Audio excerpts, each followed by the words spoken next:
Eu vi cair o inimigo, eu vi a escuridão fugindo, mas o milagre que eu não posso compreender, meu nome no céu escrito está. Creio em sinais e maravilhas e num poder que ressuscita, mas o milagre que eu não posso compreender, meu nome no céu escrito está. Meu nome no céu escrito está. Esse é o meu testemunho de salvação. Teu amor mudou minha história, me perdoou. Por meio de sua cruz me justificou. Esse é o meu testemunho, esse é o meu testemunho.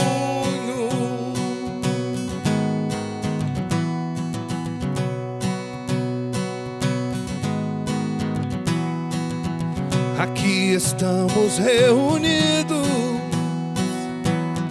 por seu sangue somos limpos. Ao Pai, ao Filho e ao Espírito cantamos: meu Deus, cumpre sua palavra. Meu Deus, cumpre sua palavra. Esse é o meu testemunho de salvação. Teu amor mudou minha história, me perdoou. Por meio de sua cruz me justificou. Esse é o meu testemunho, esse é o meu testemunho.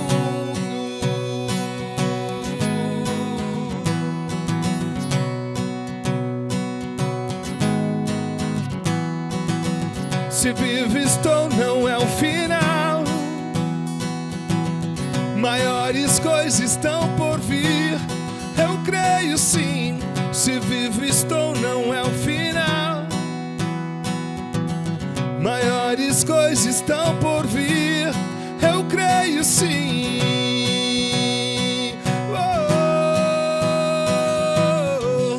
Esse é o meu testemunho de salvação.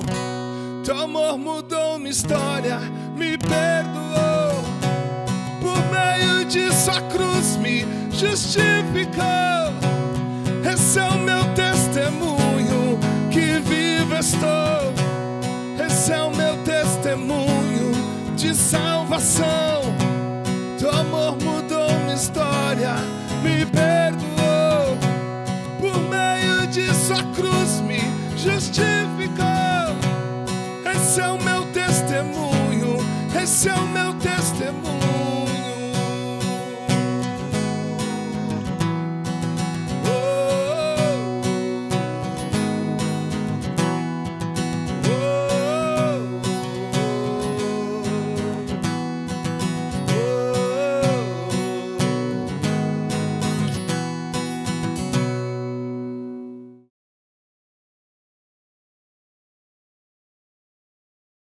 Estamos em mais um CR Casa. Seja muito bem-vindo, se é a sua primeira vez, que você possa ser muito bem acolhido pelos nossos líderes, nossos CR Casas. O CR Casa é esse lugar de compartilhar experiências, de poder falar um pouco de Jesus, do Evangelho de Jesus e de termos essa experiência da comunhão. Então aproveite ao máximo isso. É isso que nós sonhamos como igreja, ser uma igreja acolhedora, ser uma igreja que ama você e que serve você e a sua família. Por falar em família, nós estamos numa série muito especial chamada Família de Mentirinha. Nós, nas mensagens anteriores, falamos sobre pessoas difíceis. Falamos sobre famílias que também são difíceis. Mas, nesse domingo que se passou, eu falei sobre homens de mentirinha. Homens de mentirinha. E aqui nós vamos se aprofundar um pouco nesse tema de família. Então, você, mulher, você, jovem, filho, aguarda que vai chegar o seu momento também. Mas, nesse momento, nós falamos sobre os homens de mentirinha. E eu compartilhei uma experiência que, durante essa vida pastoral, durante esse tempo pastoral, eu tenho aconselhado pessoas. E o aconselhamento, muitas vezes, são mulheres que chegam aqui tristes, cansadas, por causa de um casamento que está acabando, por causa de um noivado que não está acontecendo, por causa de algo que está sendo recorrente já num relacionamento. E 4 causas muito importantes que são faladas muitas vezes e que eu vejo não só na minha história pastoral, mas de muitos outros pastores, pastoras, de líderes de outros ministérios. A primeira delas é a omissão. São homens que não participam da vida do lar, homens que não são parceiros nas tarefas domésticas, homens que muitas vezes acabam falhando nesse propósito e são omissos nos seus lares. Terceirizam a educação dos filhos para esposas, para a igreja, para as escolas. Nós vemos também um segundo ponto que é a infidelidade. A infidelidade, homens que agem como se não fossem casados, que esquecem das suas responsabilidades com a esposa e com o seu lar. Um terceiro ponto, a imaturidade. Homens meninos. E falamos esse domingo que passou muito sobre esses homens meninos. Homens que parece que não cresceram, que não avançaram, que não evoluíram e que não entenderam a responsabilidade agora de cuidar de um lar. São imaturos espiritualmente, são imaturos financeiramente, ainda não criaram pensamentos reais e sólidos para poder ter uma família, que não romperam o cordão umbilical com seus pais. E por último, o egoísmo. Homens que só pensam neles. Homens que, quando chega uma crise familiar e quando há um confronto, simplesmente abandonam suas famílias, seus lares e esquecem daquilo ao qual Deus chamou. Querem apenas uma mulher para satisfazer os seus desejos.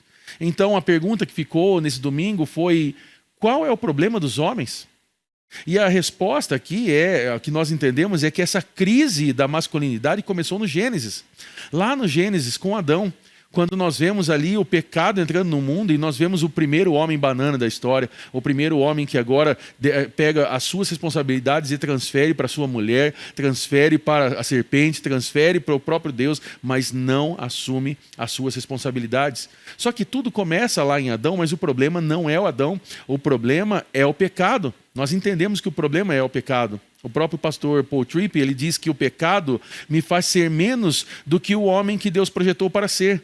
E por causa disso, eu preciso de graça transformadora e perdoadora. É o que eu e você, homem, nós precisamos, mas você também, mulher, você também, jovem, filho, você também precisa dessa graça transformadora e perdoadora de Jesus. E então eu quero convidar vocês a lerem agora um versículo rápido que está em 1 Coríntios, capítulo 13, versículo 11. Vocês podem ler agora.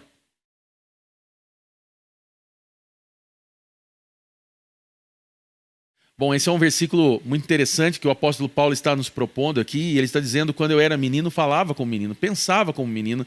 E aqui não é simplesmente, esse falava como menino não é sobre a sua voz, sobre a tonalidade, mas é como os pensamentos eram infantis. E ele diz: quando me tornei homem, deixei para trás essas coisas. Ou seja, quando a responsabilidade chegou, quando eu tive entendimento das responsabilidades desse mundo, então eu deixei para trás as coisas de menino. E baseado nisso, eu falei sobre 3 pontos, 3 atitudes de um homem de verdade. A primeira delas é que um homem de verdade protege a sua família. Um homem de verdade protege a sua família. Neemias capítulo 4, versículo 9, diz: mas nós oramos a nosso Deus e colocamos guardas na cidade de dia e de noite para nos proteger. Nós lembramos da história de Neemias, que Neemias ele toma uma decisão de proteger a cidade de problemas maiores. E lembramos também que os muros haviam sido derrubados. Na verdade, nesse momento, Jerusalém está desprotegida. Jerusalém era uma cidade perigosa. E aqui, como um homem, ele sabe da responsabilidade que ele tinha em Deus e ele faz o que um homem deve fazer. Nós lembramos aqui que nós somos chamados a fazer isso. Nós, homens, somos chamados para cuidar, para proteger as nossas famílias. Mas lembramos aqui também que esse versículo começa dizendo: mas nós oramos a nosso Deus. E o que nós entendemos é que Neemias sabia que tudo dependia de Deus. Um homem, na verdade, precisa ter uma vida de oração. Nós não somos capazes de fazer as coisas sem a ajuda de Deus. E nós homens, aqui eu tomo a liberdade de falar com os homens do CR Casas, porque nós temos a mania de achar que tudo nós fazemos pela força do nosso braço. Fazemos com o nosso intelecto, temos a ideia, temos o conhecimento.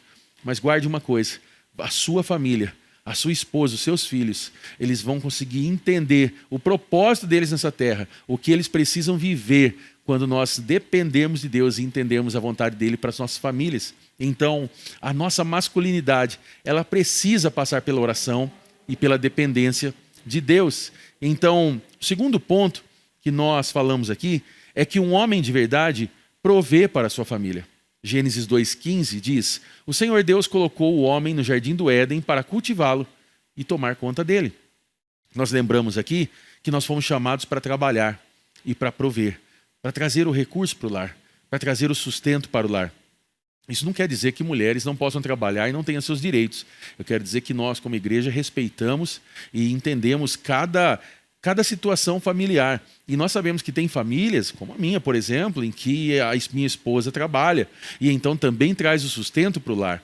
Mas o fato é que nós precisamos garantir que a família esteja provida. Nós, como homens, precisamos ter essa responsabilidade de forma inicial, porque se nós não fazemos isso, acontece o que diz em 1 Timóteo 5,8, diz: aqueles que não cuidam dos seus, especialmente dos de sua própria família, negaram a fé e são piores que os descrentes. Como diz uma frase do pastor Mark Driscoll, ele diz que casamento é para homens e não para meninos. Meninos que se casam não se tornam homens, destroem mulheres. E aqui eu quero propor uma primeira pergunta, não só para os homens, mas para todos, para as mulheres, para os jovens que estão nesse momento no CR Casa. Eu queria propor uma pergunta aqui.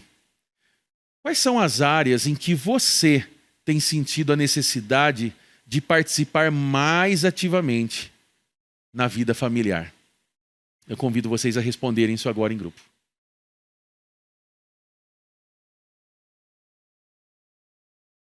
Bom, com certeza essa série ela está trabalhando em nós para nós nos ajeitarmos como família. E eu quero que fique muito bem claro isso aqui. A nossa ideia não é trazer um peso, nem para você homem, nem para você mulher, nem para você filho, mas na verdade trazer agora a importância e o propósito de Deus para a sua vida. De como nós podemos ser famílias melhores, porque uma coisa é certa: se a sua família for transformada, isso glorifica a Deus, e disso nós vamos ter testemunhos poderosos. E famílias transformadas podem fazer a diferença no seu bairro, na sua cidade, na sociedade. Então, pega essas dicas, essas informações e coloque em prática. A sua família vai ser transformada e eu creio nisso. Nós estamos então no último ponto, que é que um homem de verdade pastoreia a sua família. Efésios capítulo 6, no versículo 1 até o 3 diz: filhos, obedeçam seus pais no Senhor, porque isso é o certo a fazer. Honre seu pai e sua mãe. Esse é o primeiro mandamento com promessa.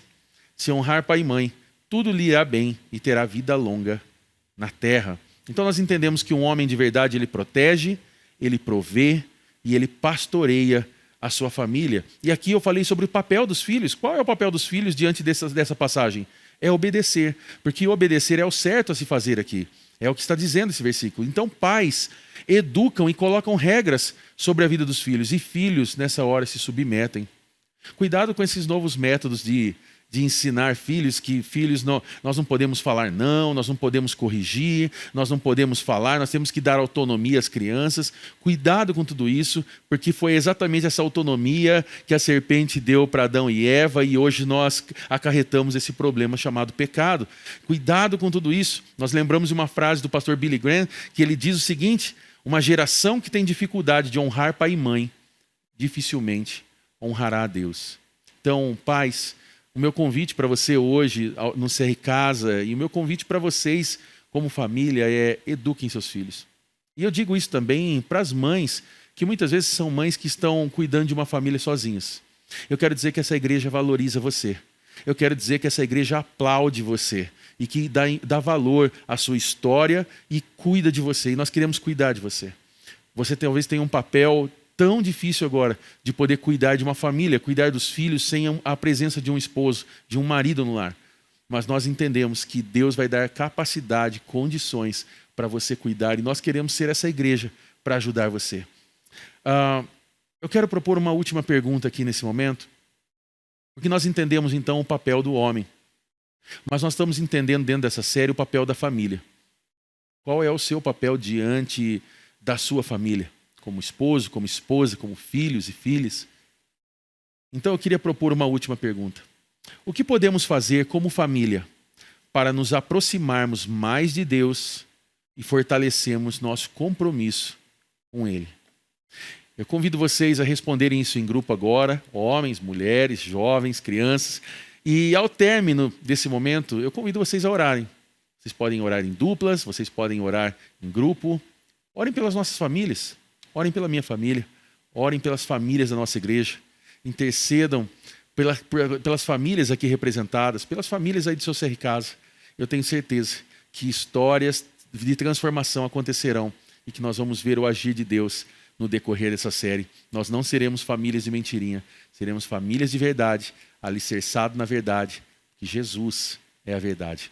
Passo a palavra agora aos nossos líderes, que Deus abençoe vocês, um grande abraço e olha, domingo eu te espero aqui às 10 e às 19, escolha o melhor horário, não falte, esteja presente aqui para nós adorarmos a Deus juntos. Um grande abraço, até mais, tchau, tchau.